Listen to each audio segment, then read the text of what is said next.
stock went up. It was perfect. It was perfect. You was inspired. I think old Blake, I don't know why Blake said, yeah, I don't like you anymore. And I'm like, I didn't mention anything. I was trying to get Blake to make fun of all you guys. Yeah.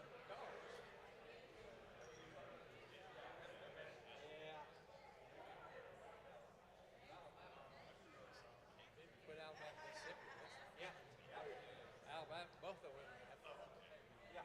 Yeah. Then they'll play either Tennessee or Georgia. Yeah, exactly. Exactly. It'll be some great games. Hey, you can't start on 35-yard line and not win. Andrew does it all the time.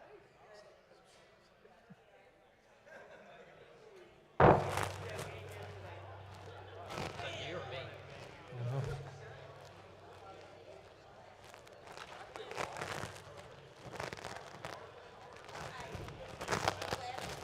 Oh. See again, right? You hear the thing? It'll take a Again. to. No, they were on the seat. Take that thing off. I'm sorry. My water almost fell. Clock up there is about 2 minutes fast. So anyway. Doesn't do any good to whisper when your mic is on. Hey, Dennis. You're exactly right. You're exactly right. All right, we're going to get started in here. Thank you for being here today. Catching a little bit of feedback, Brian, somewhere up there.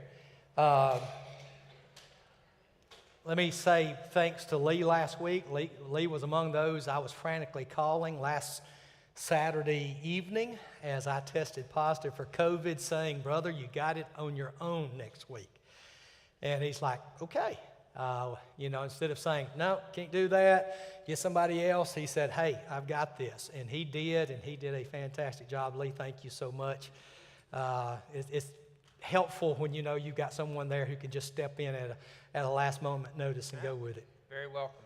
It's we've all been there and been in those situations that you found yourself in. So someone had asked me one time, about stepping in so quickly. I said, well, listen, one time when I was in Scotland, I may have mentioned this last week, but we had a guest speaker lined up, and they ended up not showing up. We didn't know that until it was time for him to start, and so I just had to get up and get going, with nothing. But that's why it's one of the things that maybe that's where the Spirit helps you. It does. Along the way. It does. And so we are in the middle of the flood narrative in Genesis. And I oftentimes struggle with not the message of the flood narrative, but some of the dynamics of the flood narrative. As I have spoken to Rodney very openly, these texts in Genesis, basically 3 through 11, are incredibly difficult texts. All kinds of questions are raised, very few answers are given, and so we're going to at least try to dive into it a little bit. Rodney does have a microphone today. Last week I was watching online, and as Rodney was responding to one of the questions, of course we couldn't hear him online, and I said, next week we're going to hand Rodney a microphone. He's going to have it there. And it's there for two purposes, Rodney. One for you to speak into, the other to hit Joe over the back of the head if he misbehaves. And so he's right there in front of you. Just pop him good. But let's jump into our text. And we've led with this one now for quite some time because this is what's happening here in Genesis 7, 8, 9, man's rebellion has sent creation back into chaos, disorder. You've gone basically back to Genesis 1:1, okay, or Genesis 1:2. And sin has exploded exponentially. The key text is this one in chapter 6 that kind of predates the flood. The Lord saw how great the wickedness of the human race had become on the earth, and that every inclination of the thoughts of the human heart were only evil all the time. Lee, I don't know how you can get a more depressing description of humanity. Yeah, if it stopped right there, of course, it would be hopeless. Yes. I dare say, I think there's probably times in our society we kind of feel like this is the direction things are going at times. I think we also have to keep in mind that people have said that for thousands of years by this point. And so it's a constant challenge to, I think part of the challenge is not to, sometimes things seem to be so bad that we almost can be tempted to throw our hands in the air and like, well, what's the point? Not that we would turn away ourselves, but we almost sometimes maybe think, well, what difference can I make in somebody else's life? Because it seems like everybody's going this direction. And I think we have to remind ourselves that that's, in spite of what we oftentimes may see, that isn't always the case. I think for example, for Elijah, when he's like, I'm the only one, right. I'm the only one who's still following you, and God pointed out, well, no, there's several thousand who haven't, bent the knee to Baal. So. And let me remind you that if you read text like this and it bothers you, it may be that you were raised like I was in a predominantly Christian culture. Being raised in Ripley, Mississippi in the 1960s and 70s, most everybody went to church. It may not be the Church of Christ, but it was the Baptist church or the Methodist church, or the Presbyterian church, Pentecostal churches. I mean, there were tons of churches in the county where I lived. And most people went to church. Most people tried to be good people. Now, were there exceptions to those rules? Yes. What we're seeing now in America, though, is this retreat from Christianity. People are retreating from Christianity. Dallas Willard, right before he died, said that one of the great tragedies of today's modern culture, especially the upper education system, universities and college system, is that he said they have taken ethics out of the curriculum as a basic educational necessity for young people. And of course, at the basis of so much of that ethics was Christianity. I mean, that's where ethics, for the majority, I mean, you think most of our major schools, Yale, Harvard, and so many others, were originally religious schools. Vanderbilt, the list goes on and on. These were religious schools, and they taught Christian faith. Well, many of them have now gone secular, and as they've gone secular, the basis for which to establish a moral ethic has disappeared. And utilitarianism has come in, and utilitarianism simply cannot create a moral system. And so what we're seeing in our culture today is now chaos starting to break out in ways that growing up we never saw. Yeah. I mean, let's face it, you didn't see a 15-year-old kid go out on Greenway and just start going down the Greenway shooting people and killing people at random. You didn't see that happen. You didn't see, the kind of mass killings of people going up and getting a room over a concert down below and then opening fire with machine guns and killing as many people as they could possibly kill. And I mean, you see the hopelessness in so many people today. And so when you ask yourself, what has happened? The answer is you're seeing what happens when we go back to this.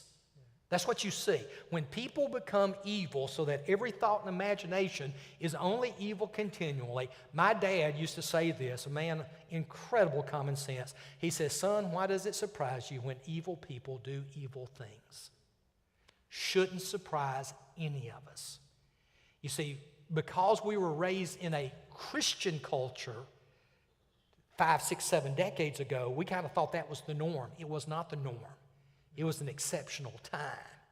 And unfortunately, we're now kind of going back to the norm where Christianity has got to be that light and that salt and that difference in the world. Yeah, it was almost like you were, for lack of a better term, I think we were insulated to a great extent. And then things started to change. you mentioned some of the various schools, which most of those now are extremely, secular in nature. And I know a number of years ago with Vanderbilt, the head of their divinity school, which they still have a divinity school, but the head of their divinity school a number of years ago was an atheist. Yeah. Which just totally Kind of blows your mind, doesn't it? just like what? How does that work?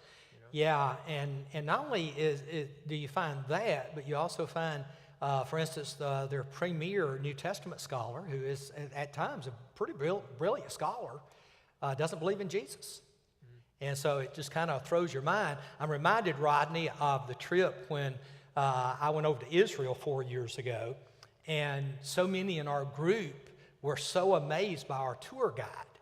I mean, our tour guide they said, he has got to be one of the most amazing Christians in the world. Well, the other minister who was with me on this tour, we got the tour guide to the side, and we said, just out of curiosity, what are you religiously? And he said, I'm a secularist. I don't believe in God.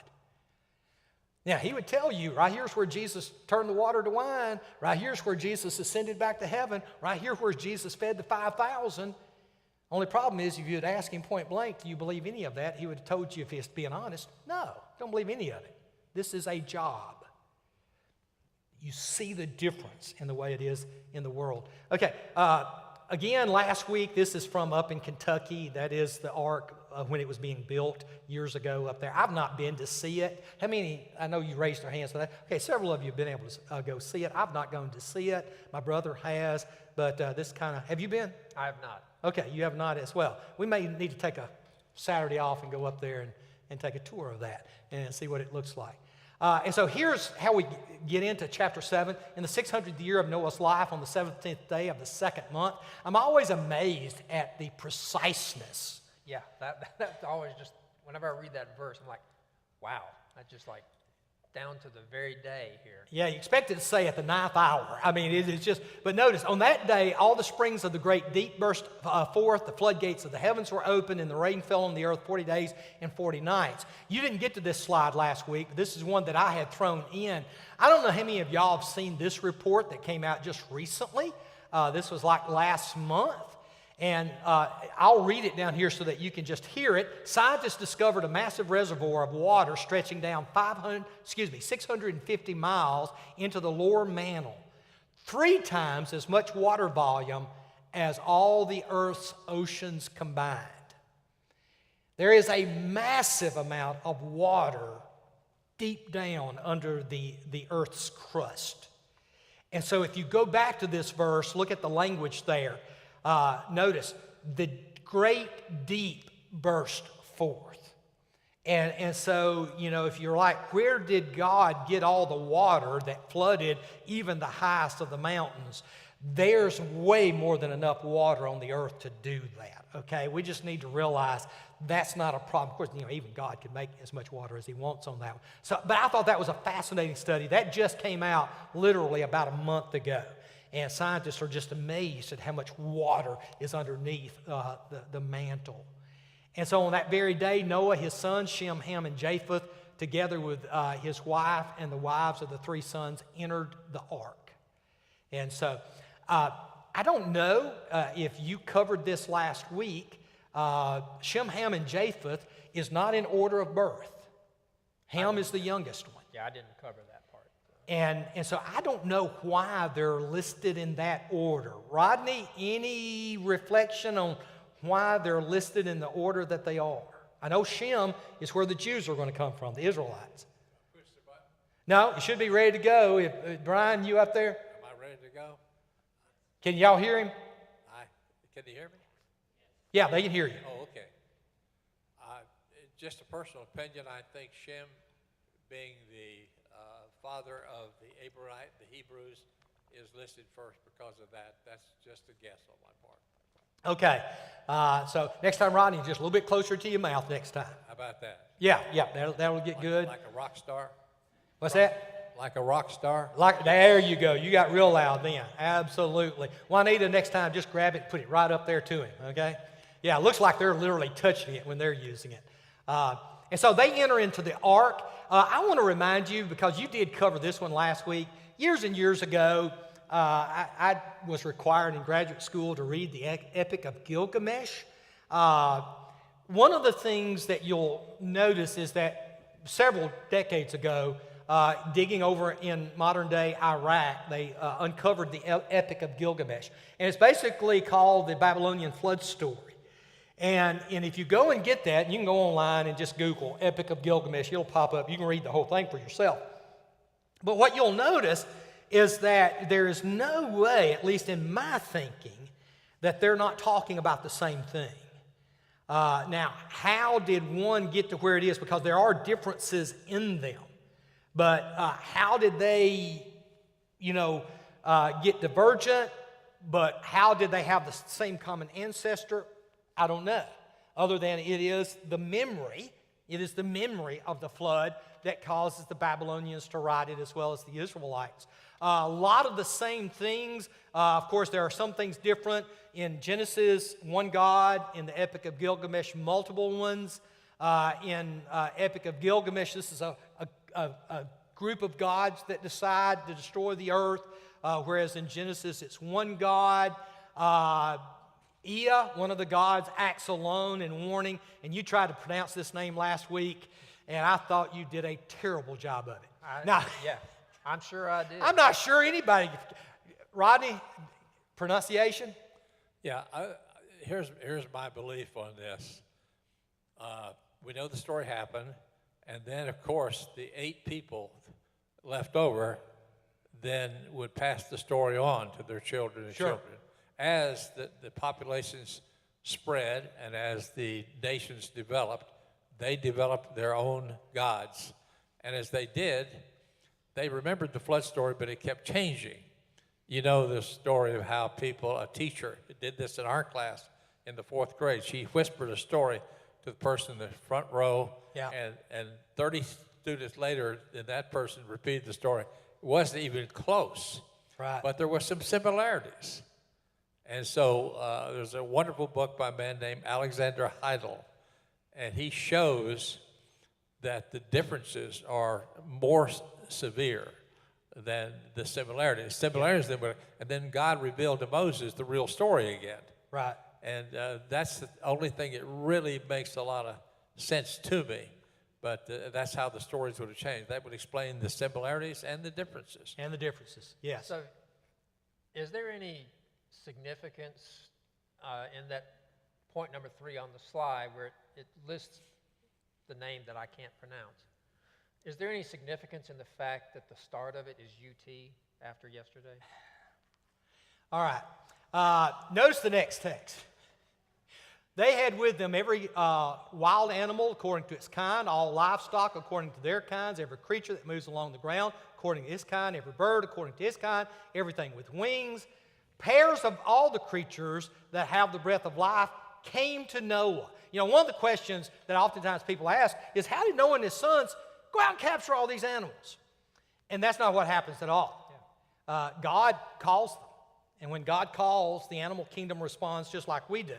And so they all come, and so, boy, of course your imagination goes crazy watching these things come 2 by 2, lining up, to go onto the ark. Well, and I think I may have mentioned this last week, but I'm thinking, the people around him, surely they were, I would think, starting to see these animals just show up. The people who end up losing their lives. I mean, you start to think, well, does anything click in here at all as far as these other folks? Hey, look at all these animals walking up here. I wonder what's going on with that. So.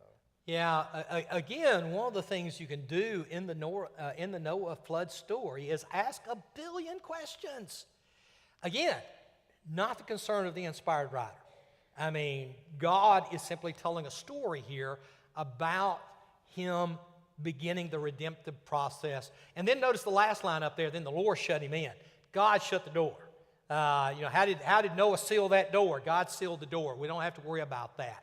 For 40 days, the floods kept coming on the earth. You mentioned last week the flood of 2010, and the rain there. Boy, a lot of rain in the matter of 2 days, 40 days. deeps breaking open as well. The waters rose, increased greatly, and the ark flooded on the surface of the water. By the way, one of the things neat about Noah's ark as opposed to the Epic of Gilgamesh ark is the Epic of Gilgamesh is if you built it according to what the epic tells you, it won't flood. It won't float. It's not stable. It's more like a cube, and it would roll in the water. As opposed to this, which, I mean, they've proven over and over again that the dimensions of the ark made it an incredibly stable ship. They rose greatly on the earth. All the high mountains and the entire heavens were covered. The waters rose, covered the mountains to a depth of more than 15 cubits. One of my great complaints of the NIV, this is the newest version of it. They reverted back to cubits. Rodney, drives me bananas. There is a reason. Explain the reason for leaving it as cubits. You mean by the translators? Yes. Well, again, it's because the cubic, actually, there were more than one cubic. Egypt's cubic was 20 inches.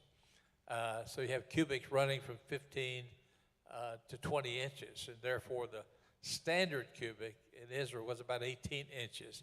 But that's somewhat of a little bit of a guess on our part. We're pretty close to that. Yeah. But I think that that's the reason. Whereas ones like the Message or the New Living Translation are going to put feet. Yeah, the NET goes with 20 feet. Right.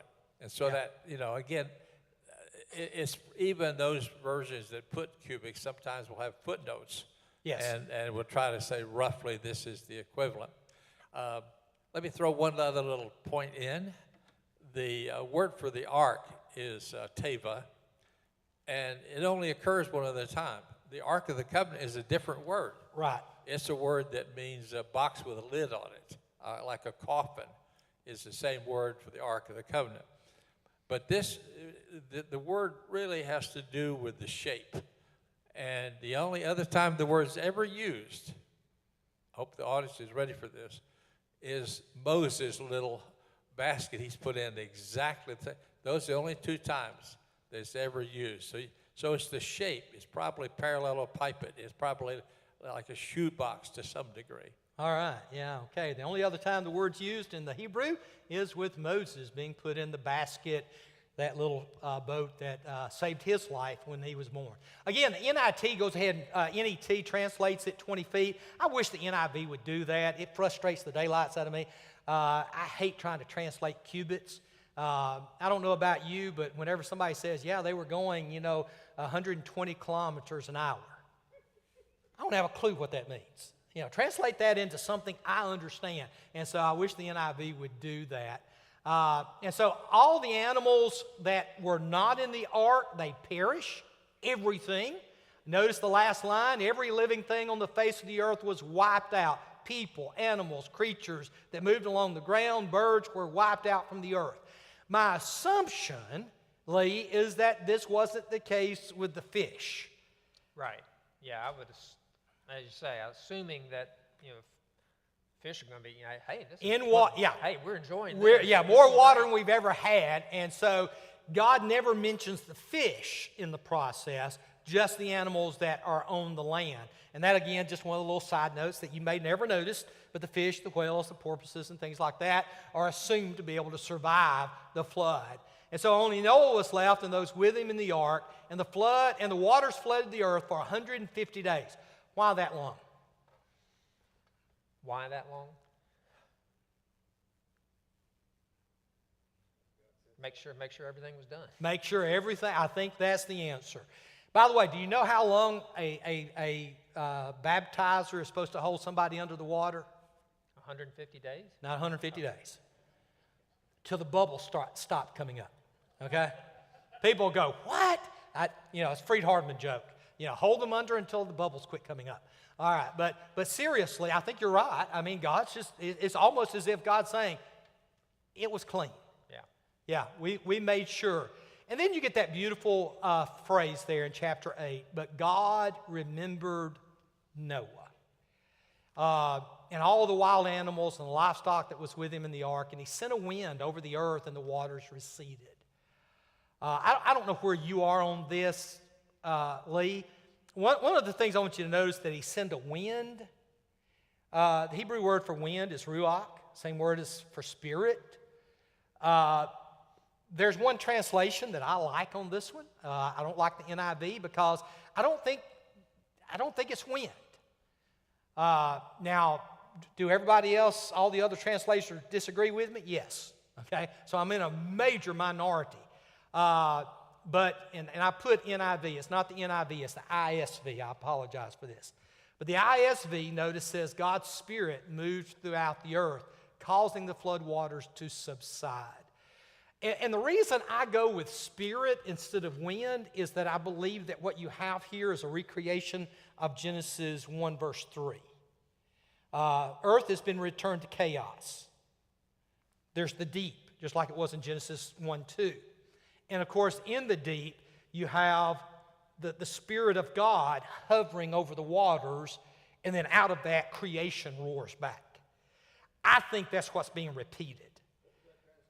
I believe it's the ISV on that, Joe, if I'm not wrong. It's the only one in our English translations that go there. And I realize that I may be dead wrong on that. Rodney, what's your thoughts? No, you're correct. You can do it either way, and then your way makes it very consistent with the two passages at the beginning. But you can do it either way. Yeah. And they're both just as valid as the other. It's just the same play that Jesus makes with Nicodemus. Exactly. He's talking about the Spirit, and he's talking about the wind, and actually it's easier there because of. But no, yours is a valid. Translators won't go with you on that because they don't want to shake up the reader.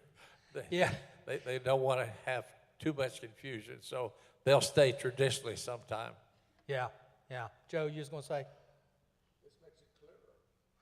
Yeah. If you think, okay, where's the wind going to be coming from? Yeah. Which had to wait until all the water receded to begin with, and then the polar ice cap and all that mess that we have weather today. This by far makes much more sense to me. Joe's point simply being is that, this seems to make sense with it going back and lining up. And again, I believe that the flood is a return to Genesis 1, verse 2, of where everything is chaos. Everything's been returned to chaos, with the exception of that little boat. And then out of that, God's going to recreate again. And which, by the way, I then believe that there's going to be another recreation at the end of time, very much the same way, Revelation 21. Talking about new heavens and new earth. And so you get this language that's going. Lee, thoughts on it? Yeah, I had, until I saw the slide, I hadn't ever really thought of it, that way when I saw it last week. And that started making me think, and started going back and doing a little bit of research. I was like, well, that certainly makes sense. Again, vast majority, obviously, of translations don't go that route. All but one. All but one. Yeah, when you say vast majority, you mean vast majority. Yeah, but it certainly makes sense. Now remember, in Hebrew, the word for spirit is ruach. It's also the word for breath. It's also the word for wind, blows outside. In Greek's the exact same way. Pneuma. Pneuma is spirit. Pneuma is wind. Pneuma is breath. That's why you have the passage there in 2 Timothy 3:16. All Scripture is God, pneuma, at least a form of that word pneuma. And so you get those, in both Hebrew and Greek, consistency there. And so just a fascinating little insight. And by the way, another fascinating insight on that is that the genders are different, though. Hebrew ruach is feminine. Is that correct, Rodney? It's basically, it's one of those words that sometimes it's called a common gender. Hebrew doesn't have a neuter. Okay. Whereas, of course, as you know, in Greek, You have normally neuter. is neuter. Right. But occasionally it's used they'll use the masculine article when talking about the Holy Spirit. Gotcha. So you get some fascinating insights into translations on those. And so finally, the springs of the deep, the floodgates of the heaven are closed. Rain stops.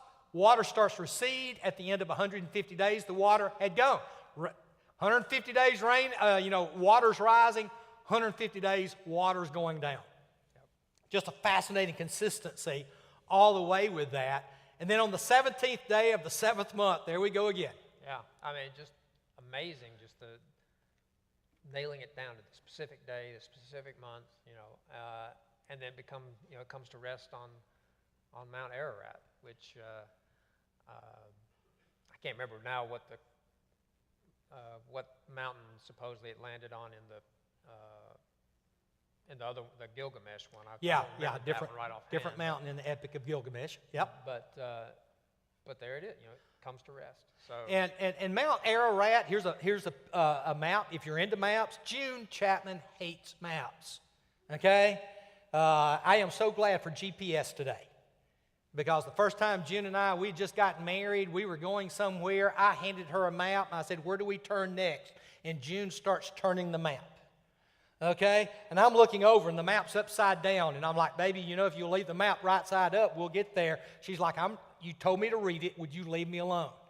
And so June's watching right now. Honey, I love you. All right. But here's a map, and basically what you're seeing, you see the countries that are here. You got Ukraine that's in war right now, Russia right beside it.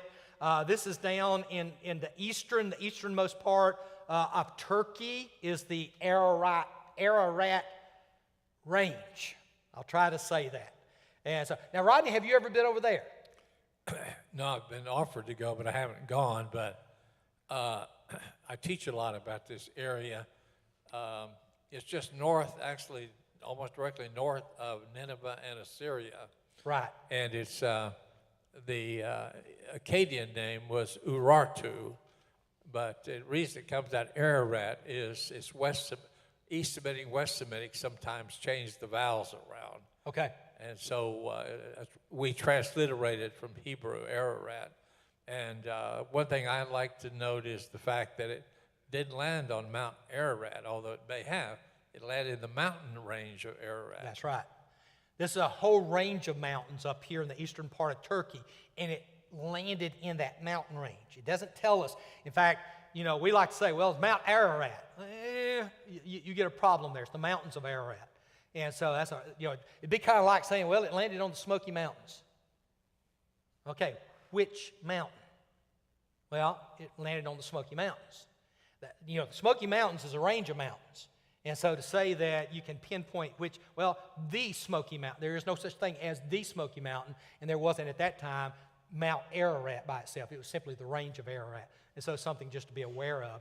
Waters continued to recede into the 10th month. On the first day of the 10th month, the tops of the mountains became visible. Again, you get this is almost like a football game. I appreciate, Rodney told me something about himself today, Lee, that I never knew. what's that? He does not watch football games. Wow. Until after they're over, so that he can fast forward through the games. He says a 3-hour football game can be watched in an hour and a half if you'll just watch it afterwards. And not only that, he turns the volume down because he doesn't want to listen to all the commentators. And so I never knew that of Rodney Cloud. I'm like, wow. So from now on, as soon as the game is over, I'm going to call Rodney up and say, guess who won? Guess who won? Now, I will not do that, Rodney. I'll let you be surprised. I don't know how you keep from people telling you who won before you watch the games. I let Juanita tell me who won. And if Alabama wins, I watch it. If they lose, I don't. I'm a fair weather fan. Now, remind me where you were born. I'm sorry? Where were you born? Huntsville, Alabama. Huntsville, Alabama. Where were you raised? Muncie, Indiana, and Toms River, New Jersey, and I was an Army fan at that time. I became an Alabama fan when I came back to Nashville. That sounds strange. My roommate was a dyed-in-the-wool Tennessee fan and still teaches at University of Tennessee. But just one quick important point, we agreed to never let football come between our friendship. I've had several agreements like that. All of them have been broken, but I've had some similar agreements, yeah. Now, I tell everybody, when you're from Mississippi, you don't have a problem with team loyalty. You're just like, when people say, are you an Ole Miss, Mississippi State, Southern Miss, who do you support? Anybody who's winning that year. That's the approach I have. I will say that I may have been one of the few, but I actually saw a little bit of the Ole Miss game yesterday. I did too, yeah. I actually turned over and watched some of it as well. All right. After 40 days, Noah opened a window he had made in the ark. Of course, if you go back and look at the picture, of course, the question of how that window works, again, that's debated all the time. I don't care to get into that. He sent out a raven that kept flying back and forth until the waters had dried up from the earth. The raven doesn't come back, but he sends out a raven. Then he sends out a dove, and the dove comes back, and of course, it's got in its mouth, well, at that time, it comes back and it doesn't have anything. And so Noah takes the dove back in, and then he sends it out after 7 more days, and this time it comes back with a freshly plucked olive leaf. Rodney, any thoughts why the difference between the raven and then the dove? Not really, other than the fact that the dove was an ancient Near Eastern symbol of peace. I don't know why the raven, really. So I really don't have a good answer for that. Yeah. And so Lee comes back. Obviously, the water's receding. Trees are starting to bud out. Interestingly, you could ask all kinds of questions. Did God recreate the plant creation, or was the flood not so severe that the plant survived it? We're not told. Again, millions of questions that could be asked. We don't know. And so the dove sent out a second time. This time it doesn't return. Thoughts? Better get the other dove out there real quick. That's right. The other dove needs to be sent out. And so notice again the precision. The first day of the first month of Moses' 601st year. And everything is now dry. Yeah. And yet he still doesn't go out. He waits for it to be completely dry. Waters have receded. Now it's going to be completely dry. By the way, I don't know if y'all are keeping up. Anybody know which great river is on the verge of drying up? What was the question? The Mississippi is at the lowest level. In fact, the second lowest level, I believe, in since they've been keeping records. And there are places of where you can now walk out onto the Mississippi that people said, to their knowledge, they've never known anybody being able to walk out. And so if you've ever wanted to walk across the Mississippi, right now is the time to do it. They've stopped barge travel. The water is so low that barges now cannot go down the Mississippi. That's how low the water level is. And so the drought over in Arkansas, up in the Midwest, is so bad right now that the Mississippi is starting to dry up. And so interesting little dynamic there. As I was just thinking about this, go and pull it up. All kinds of news feeds about that right now. So God says to Noah, come out of the ark, you and your wife, your sons, their wives, bring out every kind of living creature, the birds, the animals, the ones that move along the ground. And then you get the same command again. I think, Lee, comparing Genesis 7 and 8 to Genesis 1 becomes so important. Yeah. Because this last one takes us back to Genesis 1:22, having to do with the birds and having to do with the fish. And of course, having to do eventually with the animals and us. Sure. Yeah, I mean, it's basically the second creation story. It is. You know, because basically it is an all new beginning again. It's interesting, you know, when God commanded them to go into the ark, they went into the ark. He shuts the door. God shuts the door. They're not going to leave the ark until God tells them to leave the ark. You know, I mean, it's to me that, you know, the faith, again, Noah and would assume, you know, his family as well, have in their trust in God and not jumping the gun, for lack of a better term. You're waiting for God to say, okay, now it's time. And how many times have God's people jumped the gun? Right. Abraham's going to jump the gun, you know, with Hagar, thinking, we'll get a son here quicker than what God's getting us a son here. And so we as human beings jump the gun a lot. I unfortunately am not known. I mentioned in the sermon today that I am the product of my mother, a little bit more than my father. My mother was the most impatient person on the face of the earth. My father was the most patient person on the end of the earth, face of the earth. My mother talked more than any human being I've ever known. June would argue that second most. My father very seldom said a word. In fact, June one time told me, she said, you know, we were married 2 years before I even knew your dad could speak. And people go, why did your dad not speak very much? And the answer is because my mother talked so much. You know, and I always told my mother, and you think, that is such an awful son. No, it was a running joke in our family. I said, Mom, when you die, we're going to have to hold you out for a week just to make sure your mouth quits moving. And Mother, of course, she would say that. I mean, it became such a joke in our family that she said, now, you going to keep me out a week? I'm going to have to keep you out a week, Mom, just to make sure your mouth has quit moving. My mother loved to talk. But, yeah, they didn't jump the gun. They were patient, and God blessed them. And so they all come out of the ark, all after their various kinds, as the Bible tells us. Why this act, Lee? Okay, so Noah built an altar to the Lord, taking some of all the clean animals, clean birds. He sacrificed burnt offerings on it.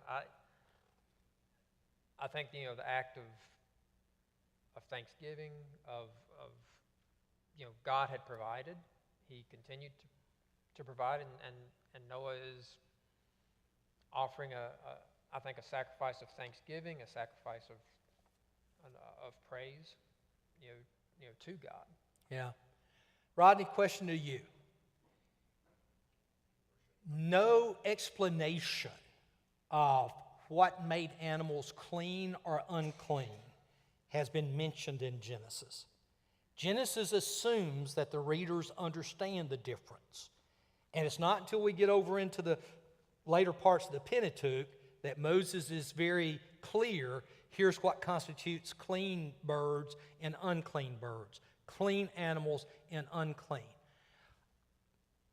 Why bring up clean and unclean so early in the text without any explanation? Any thoughts on that? Not really, but you made a point early on in this series of lessons where you talked about, here's Moses. He's writing the Pentateuch, and he's really going to be explaining all of that. I guess because they will soon, as they read the Pentateuch, it's not like what strikes us is here it is early in Genesis, and we have to keep in mind they had the whole Pentateuch, and as Moses taught, he is not going to tell everything. I mean, we're not going to write down everything he says. He's going into details and all that. And so, as Moses taught, he may have answered that question, that very same question that you're just asking. He may have explained it.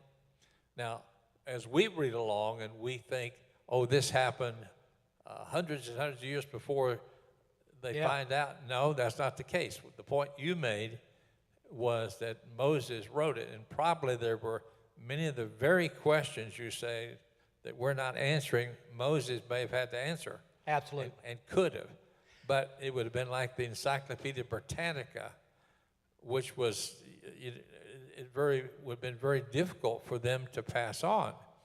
As it was, the Old Testament was big enough and difficult enough. This is a kind of a parallel. When Wycliffe made his translation, it's all handwritten. Yeah. And if you want a copy of it, wow.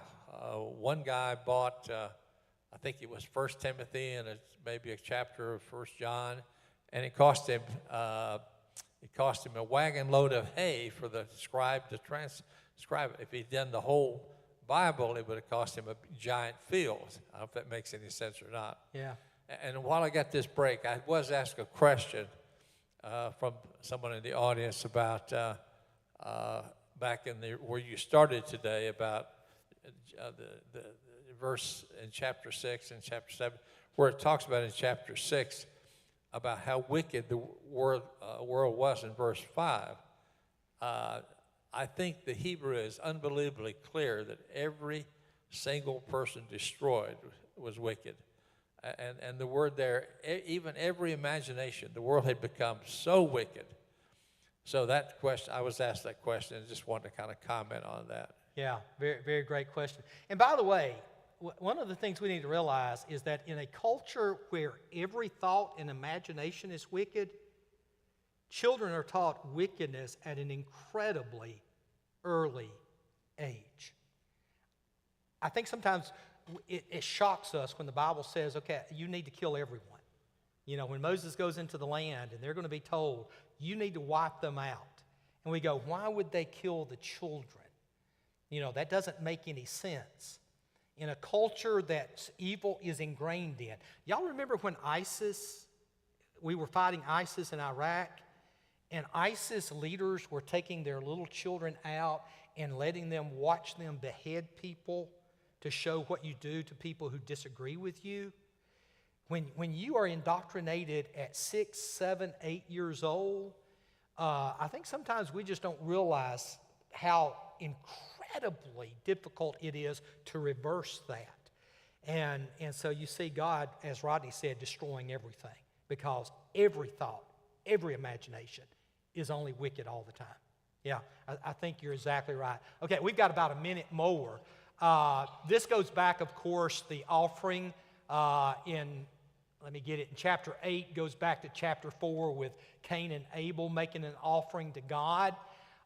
Notice again, he takes the clean and the animals and the clean birds. Again, it's reading back, having read later in the Pentateuch, because God's never explained what these clean animals are until much later. And so, but the fact that it was given all at once and Moses was there to answer that question makes sense.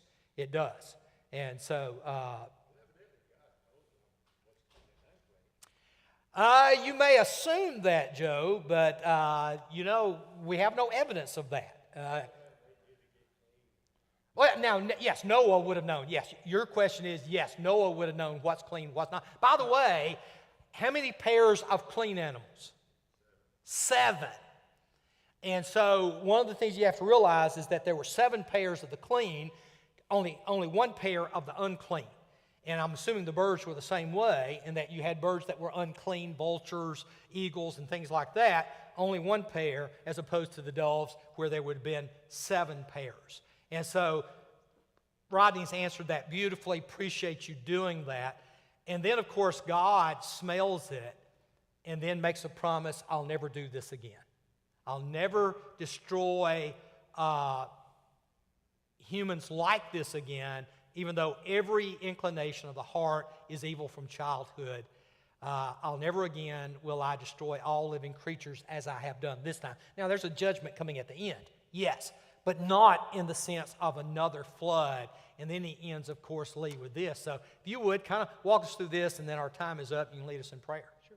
Yeah, as long as the earth endures, seed time and harvest, cold, heat, summer, winter, day and night will never cease. Again, it's just a restatement of you can have confidence that this is, I will not do this again. Does that mean that there aren't? Sure, we can look around us and we can see some extraordinarily catastrophic events that take place weather-wise, but nothing like what took place back in Noah's time. And so, God says, look, you can count on this. Yeah. As long as the earth endures, you can count on all of this happening. So, yeah. Lead us in prayer. Sure. God, we do thank you for this day. We thank you for your blessings. We thank you again for the time we've had together this morning. We pray that as we continue through this journey in Genesis, that it increases our understanding, increases our faith. Pray also that it's not a situation that calls us to fear asking questions, because that's what we're here to learn. And we're thankful for those who have so much knowledge and had done so much study, and who can help direct us in having a better understanding of your word. We ask you to be with us now as we leave from here. We pray for those who are dealing with various challenges right now, whether they're physical, emotional, mental, spiritual. We just ask a blessing on each of those who are struggling. Help us to lift their burdens as best we can. In your Son's name we pray.